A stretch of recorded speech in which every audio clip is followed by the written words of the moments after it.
do this analysis. Actually, it's a little bit still.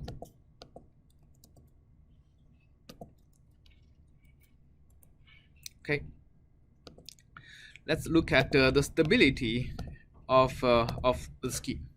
So the stability of the scheme is if we apply the scheme to du dt equal to 0, what we get is u at k plus half would be equal to u k, right?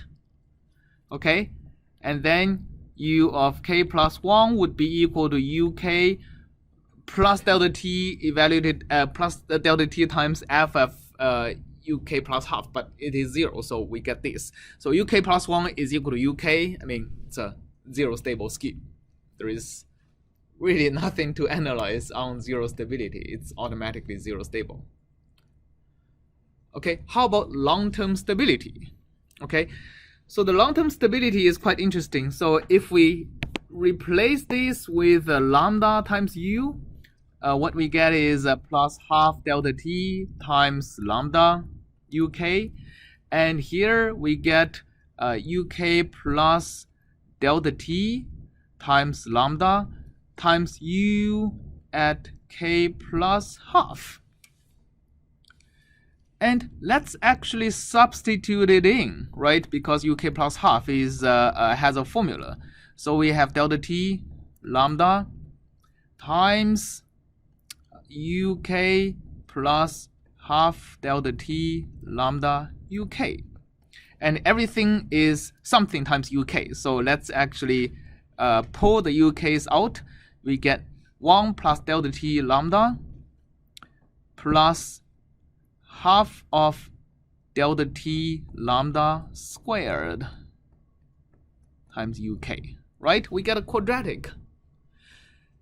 But again, the stability the stability region is the region for which the quadratic has a magnitude less or equal to 1. Agreed? Right, that's the amplification factor. Right, every time my uk is multiplied by this amplification factor to get the uk plus 1. So in order for me to be stable, the amplification factor has to have a magnitude less or equal to 1. And again, the amplification factor depends only on delta t times lambda. So we again have the property where if I'm stable, then multiplying lambda by a factor of 10 and decreasing delta t by a factor of 10 at the same time doesn't really affect my stability, right? That means I only need to do analysis to the case when delta t is equal to 1. Agreed? So let's actually repeat the stability analysis of our midpoint, and stability RK. So again, we don't need the matrix, but we need the amplification factor. So let me just call it the small a. The small a is going to be a quadratic. It's going to be 1 plus delta t times lambda, for which lambda is delta t is equal to 1, plus lambda square divided by 2, right?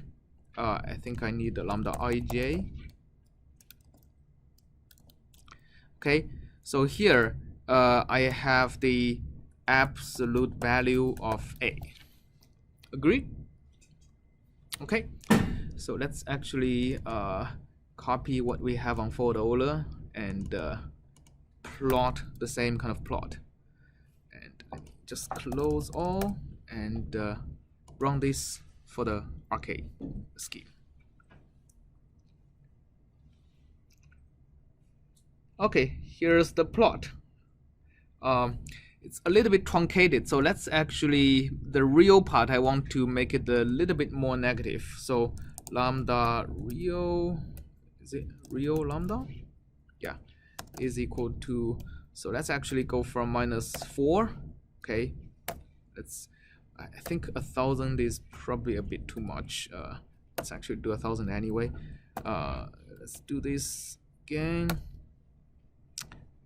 And oh, I'm making the same mistake. Imaginary lambda is already a huge thing, so I want to replace it.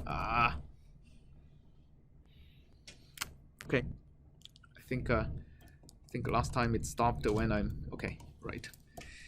Real lambda is equal to this. Imaginary lambda, let's actually reduce it to 500.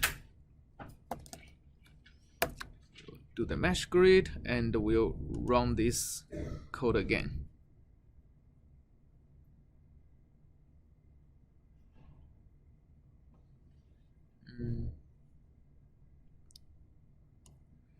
Wait, why didn't... Oh, wait, I didn't actually update my lambda. Lambda is equal to real lambda plus imaginary lambda times j. So let me now run this again. Please update it. Right, okay, so now it's updated with just the axis equal. Okay, so now you see the stability region of the RK2 scheme, right? So I'm just going to move my mouse to around the origin to give you a reference. So this is the origin, and the stability region is this kind of oval space on the negative side of the real axis. It's slightly bigger than that of the forward Euler, right? The forward Euler, remember, it's a circle around here. It's the circle actually is centered at point -1. So on the real axis, the stability region is actually the same as forward Euler, but it's extended a little bit on the y-axis. So this is our second order accurate scheme that's actually stable for a region that is not just on the imaginary axis, right? So we have an example of a scheme that is better than forward Euler, and also it has the same, at least the same stability properties as forward Euler, right? So it's almost like a strictly superior scheme to forward Euler.